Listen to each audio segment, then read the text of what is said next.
성도 여러분 안녕하십니까?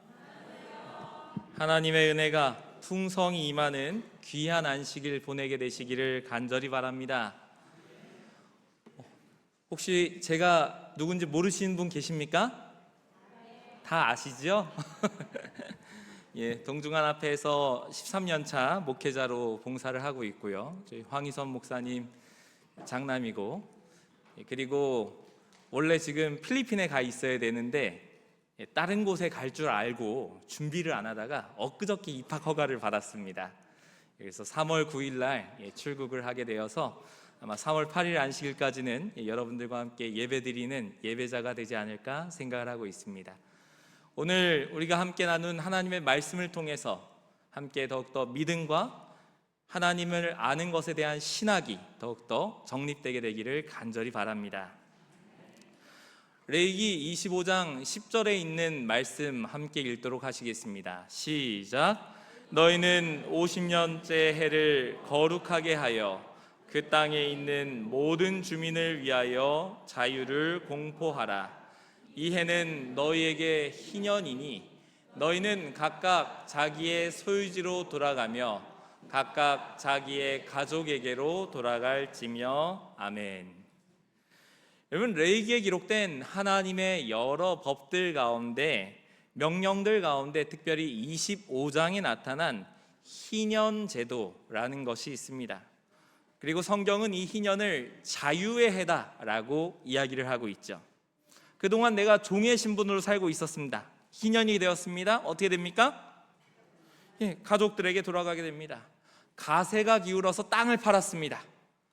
그 사람들은 어떻게 되죠? 그 땅을 되찾게 되는 일이 일어나는 것. 이처럼 억압 속에 살아가는 사람들에게 희년의 선포는 이 자유의 회복을 넘어서 인간으로서의 어떠한 권리를 되찾게 하는 귀중한 은혜의 선포였습니다. 여러분, 저와 여러분이 믿는 하나님은 사람들이 억압받는 것에 대해서, 억압에서 해방되는 것에 대해서 깊은 관심을 가지고 계십니다. 왜 그럴까요? 왜 하나님은 인간의 자유를 선포하시고 이에 대한 각별한 관심을 가지고 계실까요? 그것은 하나님께서 사람을 처음 만드실 때 어떻게 만드셨어요? 자유로운 존재로 만드셨기 때문입니다. 하지만 그 이후의 역사를 우리가 알고 있습니다. 인간이 범죄한 이후에 어떻게 됩니까? 이것저것들에 얽히고 설키게 되는 이야기죠. 여러분, 성경은 무엇이 우리를 억압하고 있다라고 이야기하는지 알고 계십니까? 첫 번째, 성경은 불의가 우리를 억압한다라고 이야기를 합니다. 불의의 다른 말은 죄입니다. 의롭지 않은 것, 죄지요. 이 죄는 어떻게든 우리를 붙잡고 놓아주지 않는 상황 가운데 있습니다. 사도행전을 보면 베드로가 시몬이라고 하는 마술사를 만나는 장면이 나옵니다. 이 시몬은 하나님의 은혜를 정말 받고 싶어 했습니다. 근데 문제는 뭐였습니까? 이 은혜를 뭘로 받으려고 해요? 헌신하고 그 믿음으로 성령을 받으려고 하는 것이 아니라 뭐로? 돈을 내고 하나님의 성령을 살 수 있는 방법이 없느냐라고 물어봤다는 거죠. 그때 베드로가 이 시몬에게 이야기를 합니다. 너는 악독이 가득하고 불의에 매였구나. 여러분, 아무리 큰 값을 치른다 할지라도 불의에 매여 있으면 하나님의 성령님께서 함께 하실 수 있습니까? 없습니다. 우리 소그룹을 통해서 성령 충만에 대해서 기도하고 계십니까? 여러분, 불의에 매여 있으면 성령 충만이 임할 수 없습니다. 그러므로 우리가 하나님 안에서 자유를 얻으려면 어떻게 해야 할까요? 우리 얼검에는 불의의 세력을 넘어서야 한다라고 성경은 이야기하고 있는 것이죠. 두 번째, 우리를 얽매는 것이 있습니다. 그것은 바로 죽음에 대한 두려움입니다. 여러분, 죽음에 대한 공포가 누구에게나 있습니까? 근데 재밌는 건 죽어본 사람이 있습니까? 없습니까? 지구에 82억 인구가 살고 있습니다. 아무도 죽어본 사람이 없습니다. 그런데 왜 죽음을 두려워합니까? 왜냐하면 사람들은 내가 가보지 않은 곳에 대해서 그곳을 갈 때 두려워하는 마음이 있기 때문입니다. 그렇습니까? 세상에서도 마찬가지입니다. 전혀 모르는 나라에 혼자 가라고 하면 어떻습니까? 두려움이 먼저 있는 것이죠. 그래서 여행을 갈 때는 가이드나 가디언, 보호자가 있는 것이 참 중요합니다. 여러분, 저는 저희 세대들 가운데서 비행기를 조금 일찍 타봤습니다. 95년도에 제가 5학년 때 여름방학에 미국으로 가볼 기회가 있게 되었습니다. 근데 문제는 가이드나 보호자가 없었습니다. 근데 미션이 있었습니다. 제 3살 어린 동생을 데리고 가야 되는데요, 샌프란시스코 공항에서 비행기를 환승해야 되는 미션이 있었습니다. 여러분, 12살 어린이에게 이 상황이 두려웠을까요? 그랬을 거야. 하지만 저는 집에서 이렇게 나홀로 집에를 상당히 여러 번 봤습니다. 왜냐하면 이 나홀로 집에라는 영화 가운데 샌프란시스코 공항이 나와요. 그래서 직접 가보진 않았지만 익숙하게 느껴졌죠. 그리고 저희 아버지께서 심우하시던 교회에 영어 성서원이 있었습니다. 영어를 쓰는 사람들에 대해서 그렇게 거부감이 없었습니다. 근데 여러분, 이러한 경험 없이 12살짜리 제 아들이 올해 12살이 되었는데요, 제 아들한테 여동생을 데리고 미국에 가라, 그것도 혼자 여동생을 데리고, 여러분 이러면 어떨까요? 사람은 누구도 경험해보지 못한 죽음에 대해 두려움을 가지고 있습니다. 그리고 경험해보지 못한 일을 할 때 두려움이 있는 것이죠. 사단은 그 두려운 마음을 이용합니다. 인간의 의지를 억압하고 꺾고, 그리고 그 의지를 자신에게 복종시키고자 노력하는 것이죠. 그래서 사도 바울은 이러한 사람의 상황을 한 절로 정리합니다. 또 같이 읽어보실까요? 시작. 또 죽기를 무서워함으로 한평생 매어 종노릇하는 모든 자들을 놓아주려 하심이니. 여러분, 그렇다면 또 우리에게 억압으로 다가오는 것이 무엇이 있을까요? 세 번째로 우리를 얽매는 것은 율법입니다. 여러분, 불이나 죽음 같은 것만 우리를 얽매는 것이 아닙니다. 심지어 하나님께서 주신 율법도 우리가 그 용도를 잘못 이해하면 우리를 올가맬 수 있는, 억압하는 도구가 될 수 있습니다. 유대인 시절에, 예수님 시절에 유대인들과 바리새인들을 한번 생각해 보십시오. 여러분, 그들이 율법에 얽매여 있었습니까? 여러분, 근데 그 율법의 참된 뜻이 그것이었습니까? 율법의 목적은 결코 그런 것이 아니었죠.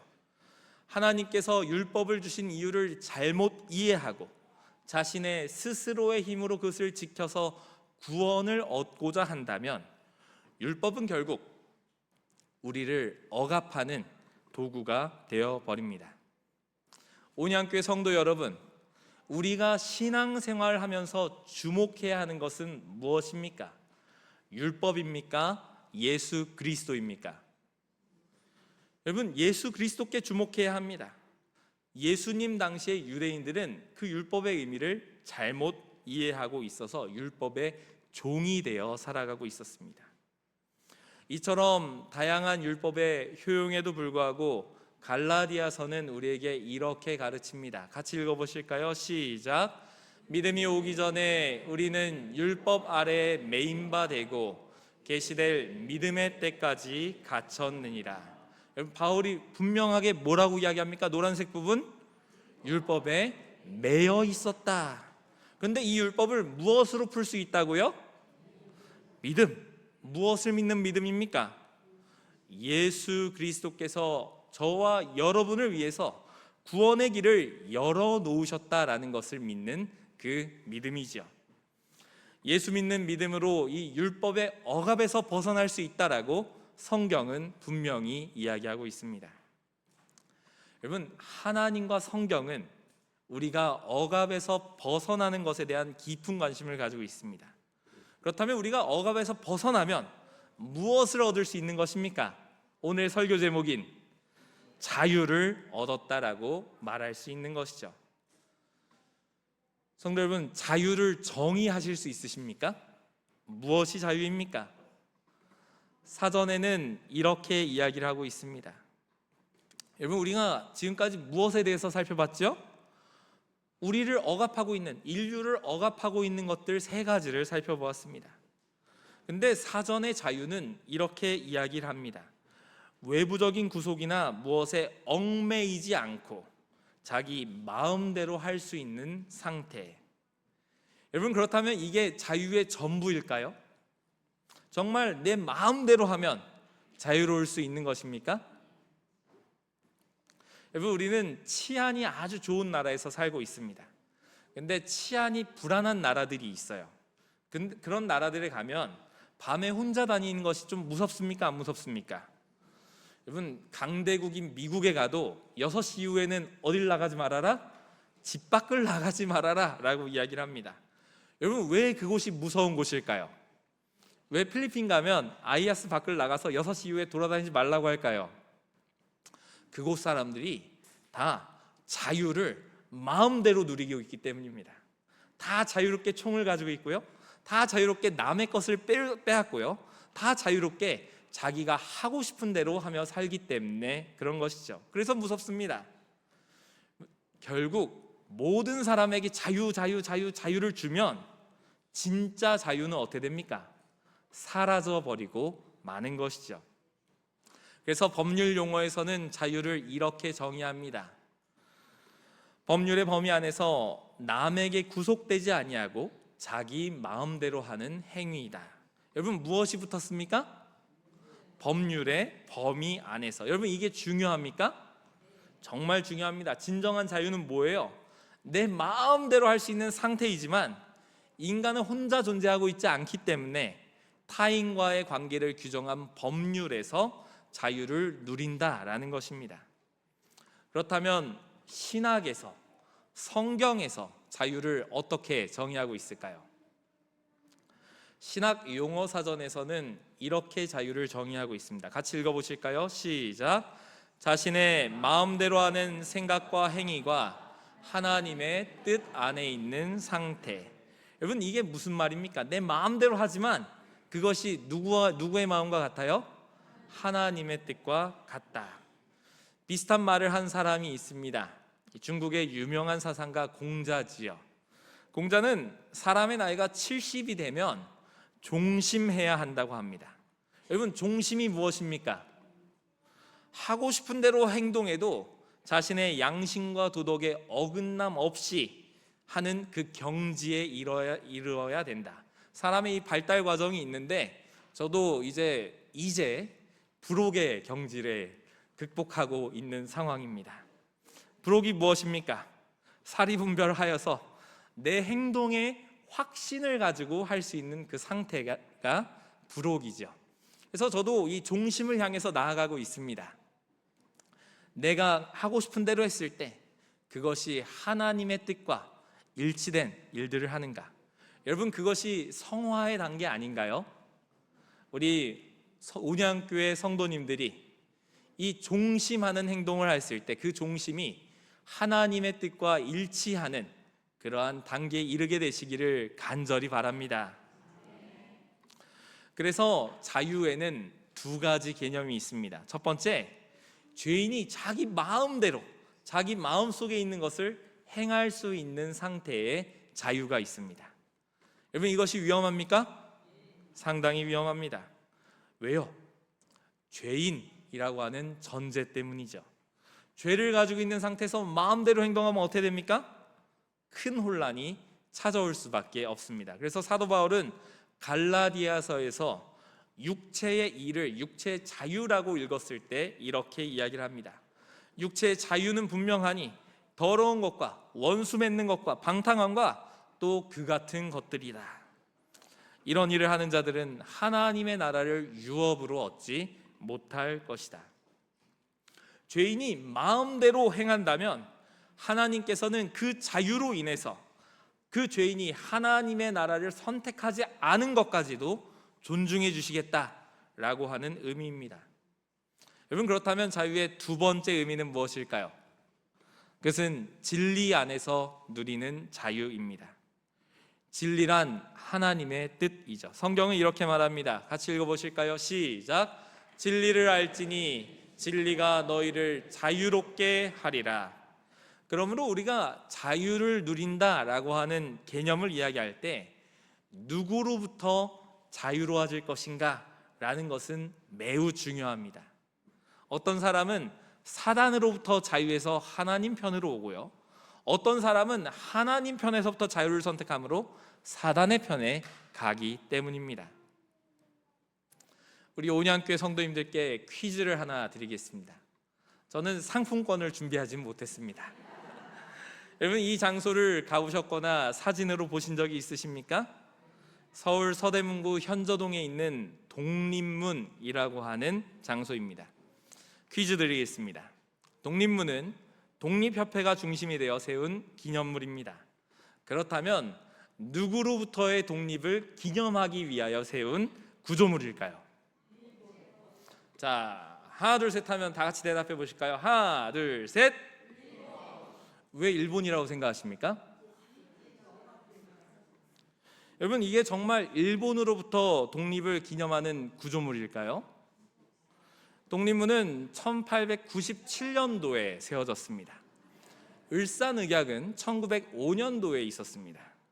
그리고 일본이 식민 통치하는 35년 기간 동안 1917년과 28년도에 조선총독부에서 4,000원이라는 거금을 들여서 이 독립문을 수리했습니다. 여러분, 많은 사람들이 천안에 무슨 기념관이 있어요?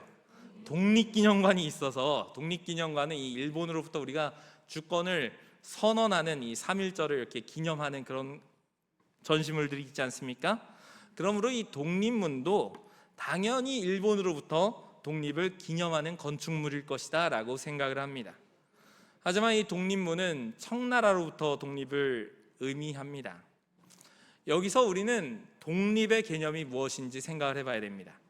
여러분, 우리가 일본에게서 해방된 날을 독립절이라고 합니까? 독립기념일이라고 합니까? 광복절이라고 합니까? 여러분, 왜 광복절이라고 합니까? 일본의 종전기념일과 우리의 광복절은 같은 날입니다. 그 이유는 우리는 원래 독립한 국가였어요. 근데 그 독립을 빼앗겼다가 다시 회복했기 때문에 독립기념일이다라고 합니까? 광복절이라고 합니까? 광복절이라고 하는 것이죠. 여러분, 독립이라고 하는 말이 무엇입니까? 이제까지는 혼자 서지 못했는데 드디어 혼자 섰다. 그래서 아이가 부모와 함께 살다가 나가서 이제 자취를 시작합니다.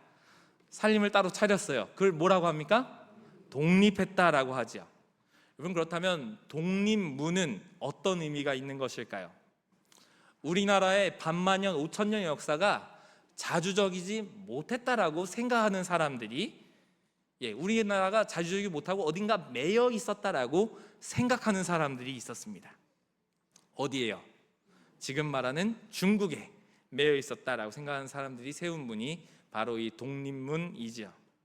이 독립협회는 일본이 청일전쟁에서 승리하고 1895년도에 승리하고 이 일본이 프랑스 상젤리제 거리에 있는 나폴리옹의 개선문을 이렇게 모델로 해서 일본 전역에 세웠습니다. 일본이 이것을 세운 것들을 보고 우리나라에 있었던 친일파라고 역사가 분류하는 민족 반역자들이 이것도 우리나라에 좀 세웠으면 좋겠다라고 해서 만든 문이 독립문입니다. 그래서 이 독립협회의 위원장은 이완용 님이라고 아십니까? 이완용 씨. 그리고 서재필, 이 친일 행각으로 유명한 미국인 검머리 외국인이 있었죠. 이분이 고문으로 있었습니다. 이들은 청나라와 조선의 그 관계에서부터 벗어나서 일본과 새로운 관계를 추구해보자 라고 하면서 독립문을 세웠습니다. 그래서 이 독립협회 고문 서재필은 이 친일 성향이 상당히 강했기 때문에 조선은 세계에서 가장 불쌍하고 더러운 백성이라면서 한국은 일본 덕택으로 독립할 수 있었으니 감사해야 한다. 이 기념물이 독립문이다 라고 했습니다. 그리고 독립신문에서는 의병을 비적으로, 도적대로 묘사하는 글들을 싣고 일본군을 찬양하는 글들을 계속 한글로 실죠. 독립신문은 최초의 한글 신문입니다. 이 독립신문의 재정비는 고종 황제가 부담했지만 이후에 이 신문을 개인 소유로 바꿔서 일본에 팔려다가 실패하고 미국으로 간 인물이 바로 서재필이지요. 그래서 여기 독립문이라고 하는 한글 글씨가 보이십니까? 이 현판은 이완용 씨의 글씨입니다. 여러분, 이러한 역사적 배경을 알고 나면 이완용 씨의 글씨가 저기 적혀 있는 게 이해가 되는 것이죠. 여러분, 왜 이 역사 이야기를 설교 시간에 할까요? 자유와 독립의 의미를 바로 알고 참된 자유가 어디서부터 오는지 우리가 깨닫기 위해서입니다. 여러분, 누구로부터의 자유, 누구로부터의 독립을 아는 것은 정말 중요합니다. 그렇다면 독립문을 세운 사람들은 누구로부터의 자유를 원했던 것입니까? 중국입니까? 청나라입니까? 당시 청나라로부터의 자유를 얻고 나서 그 다음 누구 밑에 들어가길 원했습니까? 일본 밑에 들어가고자 했던 것이죠. 마찬가지로 우리가 그리스도인의 자유를 이야기할 때 어떤 존재로부터 자유를 얻는가가 상당히 중요합니다. 어떤 사람들은 하나님께로부터 자유를 얻어서 어디로 가요? 내 세상 마음대로 한번 살아보고 싶다라고 말을 하고, 어떤 사람들은 죄에서부터 자유를 얻어서 하나님의 뜻 안에서 살아보고 싶다라고 이야기하기 때문입니다. 그렇다면 우리는 누구로부터 자유를 얻어야 할까요? 여러분, 조선 사람들은 어디로부터 자유를 얻어야 했습니까? 청나라로부터 자유를 얻어야 했습니까? 일본으로부터 자유를 얻어야 했습니까? 어느 나라가 우리를 더 힘들고 어렵게 했습니까? 물론 그렇다고 어느 나라라고 우리를 다 좋게 해주지는 않았습니다. 하지만 분명한 것은 우리가 정말로 자유를 얻어야 하는 대상이 누구인가 하는 것은 한번 생각해 보아야 할 문제라는 것이죠. 로마서는 이렇게 이야기를 합니다. 같이 읽어보실까요? 시작. 여러분은 죄의 노예로 있었을 때 선한 일 따위에는 아무 관심도 없었습니다. 여러분, 우리가 죄 안에 머물러 있으면 선한 일에는 관심이 없습니다. 우리는 어디로부터, 누구로부터 자유를 얻어야 할까요? 어떤 사람이 저에게 이렇게 말했습니다. 제가 실제 들은 말입니다. 군대에서 제 선임에게, 하나님이 사람에게 자유를 주셨는데 그럼 담배도 자유롭게 피워야지. 여러분, 정말 그렇습니까? 논리로 따지면 흠잡을 데가 없습니다. 논리 정연하게 들립니다. 하지만 실상은 그렇지 않습니다. 사전적 의미의 자유는 하고 싶을 때 하고 하기 싫을 때 어떻게 해야 돼요? 하지 않아야 돼요. 문제는 담배를 피우고 싶어서 피우는 건 누구나 할 수 있습니다. 그런데 피우기 싫다고 안 피우는 것은 누구나 할 수 있습니까? 쉽지 않습니다. 사랑하는 우리 온양교회 성도 여러분, 하기 싫을 때 안 할 수 있어야 그것이 진정한 자유입니다. 전역하고 군대 동기들을 만났습니다. 저한테 이렇게 말합니다. 이거 끊어야 하는데 담배값도 올랐는데 내가 담배만 안 피웠어도 차가 페라리인데. 여러분, 이게 정말 잘 될까요? 안 될까요? 담배 끊는 것 안 됩니다. 왜요? 그것이 자유가 아니었기 때문입니다. 오늘 본문의 말씀으로 다시 돌아오겠습니다. 너희는 50년째를 거룩하게 하며 그 땅에 있는 모든 주민을 위하여 자유를 공포하라. 이 해는 너희에게 희년이니. 농경사회에서 땅은 생계를 위한 필수품이었습니다. 땅이 생계를 위한 모든 것들을 제공했기 때문에 땅을 잃어버린다 라는 것은 노예가 된다라는 의미였죠.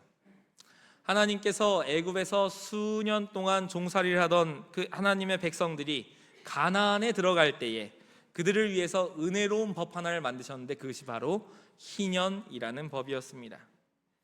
설령 불가피하게 자신이 그 땅을, 기업을 잃어버린다 하더라도 50년이 되면 어떻게 되는 거예요? 다시 그것이 회복되는 것입니다. 질병이나 어떠한 비극이나 실수나 허술한 관리로 인해서 내 모든 재산을 잃어버린 사람들도 50년이 지나면 채무가 취소되고 모든 빚이 탕감되며 잃어버린 기업을 되찾을 수 있는 것. 그렇게 해서 흩어져 있는 가족들이 다시 재결합하고 억눌린 사람들이 자유를 회복하는 것, 그것이 하나님께서 만들어 놓은 희년 제도의 목적이었습니다. 이러한 소망을 품고 살아가는 것을 희년 신앙이라고 이야기를 합니다.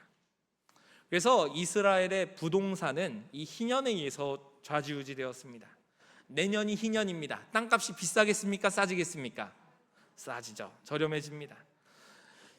땅을 빼앗기고 노예처럼 사는 사람들에게 희년은 희망의 근거입니다. 조금만 더 참으면, 희년이 오면 우리의 기업이 돌아온다. 수고가 끝나고 잃어버린 희망이 다시 돌아온다. 그러한 소망이 그들에게 있었습니다. 희년의 49년째 희년의 7월 10일 대속제일이 시작되면 나팔이 울리고 자유가 선포되고 속박에서 해방되고 자유를 얻고 기업을 되찾고 가족들이 다시 연합하는 이 복음의 진수가 펼쳐지는 그러한 일들이 바로 희년입니다. 거룩한 환희, 희년은 유대인들에게 소망의 근거로 남아 있었습니다. 온양교회 성도 여러분, 저는 오늘 여러분들께 예수님을, 제가 만난 예수님 가운데 예수님의 이 부분을 소개하고 싶습니다. 여러분, 예수 그리스도께서는 이 땅에 이러한 자유를 선포하기 위해서 오신 분입니다. 아멘이십니까? 여러분, 히브리서는 예수님께서 이 땅에 오신 이유를 분명하게 이렇게 설명합니다. 또 죽기를 무서워함으로 한평생 매어 종노릇하는 모든 자들을 어떻게 해주시겠다고요? 놓아주시겠다. 예수님은 자신의 사명을 회당에서 선포하실 때 이렇게 하셨죠. 같이 읽어보실까요? 시작. 주의 성령이 내게 임하셨으니 이는 가난한 자에게 복음을 전하게 하시려고 내게 기름을 부으시고 나를 보내사 포로된 자에게 자유를, 눈먼 자에게 다시 보게 함을 전파하며 눌린 자를 자유롭게 하고 주의 은혜의 해를 전파하게 하려 하심이라 하였더라. 온양교회 성도 여러분, 스스로 내가 눌린 사람이다 라고 생각한다면, 아직 저와 여러분이 죄의 짐에 눌려 있다면 그리스도이신 예수께서 선포하시는 이 자유를 경험하게 되는 안식일이 오늘 안식일 되시기를 간절히 바랍니다. 혹시 내 몸이 병으로 인해서 아직 편치 못한 상황이라면 예수님께서 오셔서 이루고자 한 그 사명을 기억하게 되시길 바랍니다. 눈먼 자를 다시 보게 하고 눌린 자를 자유케 하기 위해 오신 예수님, 그 예수님을 개개인들이 만나게 되시기를 바랍니다. 요한복음 8장은 이렇게 말합니다. 그러므로 아들이 너희를 자유롭게 하면 너희가 참으로 자유로우리라. 여러분, 우리 삶에 얽매이는 일들이 얼마나 많이 있습니까? 할 일이 얼마나 많습니까? 일주일 내내 수고해도 다 끝내고 오셨습니까? 못 끝내고 왔습니다. 솔직히 욕심도 많이 있습니다. 명예에 대한 욕심, 돈에 대한 욕심, 자식 욕심, 허영에 대한 욕심 있습니다. 이렇게 바쁘게 살다 보면 어느 순간 죽음이 가까워져 있음을 느끼게 되는 것이죠. 하지만 성경은 말합니다. 우리를 얽매는 것에서부터 해방시켜주고 참된 자유를 주는 것이 있는데 그것이 바로 무엇이라고요? 안식일이다 라고 이 말을 하는 것이죠. 여러분, 안식일이 우리를 해방해 줍니까? 우리가 일에서부터 벗어나셨습니까? 목사님 여기 일 다 못 놓고 오셨나 봅니다. 여러분, 욕망에서부터 벗어나셨습니까? 하나님께서 세상 일을 벗어나 자유를 누리라고 하신 이 안식일, 그리고 이 안식일에 내 있는 모든 사람들이 다 같이 쉼을 얻어야 한다라고 하신 이 안식일, 잠깐 쉬라는 것입니다. 안식일의 의미가 바로 그것 아닙니까? 생계를 위해서 하던 일을 잠깐 쉬고, 그리고 그 쉼이 안식일이 안식연으로 확대가 됩니다. 그리고 안식년, 종으로 팔린 자들을 놓아주고 밭을 쉬게 하는 것이죠. 그리고 이 안식년을 7번 반복하여 49년이 지나면 희년이라고 하는 것으로 발전돼서 모든 것을 돌려주고 모든 사람이 돌아가고 모든 사람이 자유롭게 되는 것입니다. 2019년 1월 3일 교회 지남 아침 기도력에 있었던 내용입니다. 랍비 아브라함 조수아 헷셀은 하나님께서 탐심에 빠져 사는 우리 인간들을 불쌍히 여기셔서 일곱째 날, 즉 안식일의 자유를 제공하신다라고 말했습니다. 매일 아침 우리는 조간신문의 뉴스로 하루를 시작합니다. 살인, 강도, 사기, 스캔들 같은 것으로 가득 찬 지면이 우리를 압도합니다. 그러나 안식일에는 신문도 고이 접어둡니다. 그 대신 하나님께 드리는 고요한 기도와 묵상이 우리의 아침을 신선하게 합니다. 홍수같이 밀려오는 일에서도 자유입니다. 욕심, 욕망과 탐심에서도 자유입니다. 사물과 사람에 대한 지나친 집착에서도 자유입니다. 여러분, 이러한 자유를 안식일에 누리는 온양교회 성도들 되시기를 간절히 바랍니다. 갈라디아는 말합니다. 그리스도께서 우리를 자유롭게 하시려고 자유를 주셨으니 그러므로 굳건하게 서서 다시는 종의 멍에를 매지 말라. 바울은 이야기합니다. 그런즉 너희가 자유가 믿음이 약한 자들에게 걸려 넘어지게 하지 않게 하라. 내가 모든 사람에게 자유로우나 스스로 모든 사람에게 종이 된 것은 더 많은 사람을 얻고자 함이라.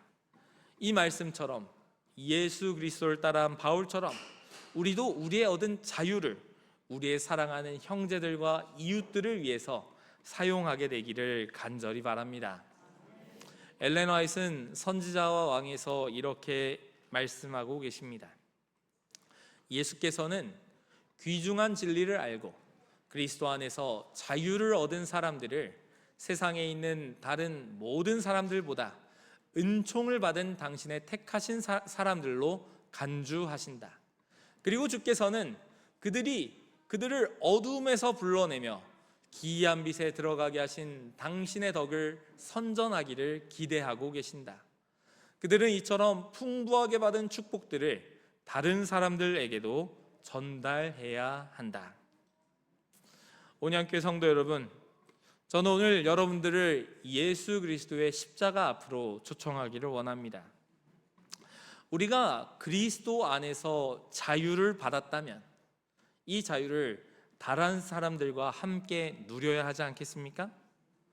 하나님께서 저와 여러분에게 주신 이 자유가 우리를 방종하게 하는 것이 아니고 오히려 우리가 하나님 앞에 나아가고 다른 사람들의 그 억눌림과 그들이 매여 있는 곳에서 풀어주는 하나님의 은혜를 경험하게 되시기를 간절히 바랍니다. 저는 오늘 예수 그리스도의 십자가를 묵상할 때 발견한 중요한 한 메시지를 여러분들과 나누고자 합니다. 그것은 예수 그리스도의 십자가는 예수님께서 자신이 받았던 그 자유를 아버지의 뜻에 맡기시고 헌신한 결과라는 것입니다. 그리고 그 헌신이 오늘 저와 여러분을 자유롭게 하였고 우리의 자유를 어떻게 사용해야 할지 알려주는 표로 남아있음을 기억하게 되시기를 간절히 바랍니다. 하나님께서 주시는 자유로 우리가 자유롭게 되고 그 사랑을 통해서 우리가 다시 하나님께 헌신함으로 다른 이들을 자유롭게 하는 그 일, 그들이 당하는 억압과 고통에서 풀어주는 그 일이 온양교회 성도님들의 손과 발을 통하여 일어나게 되기를 간절히 바랍니다.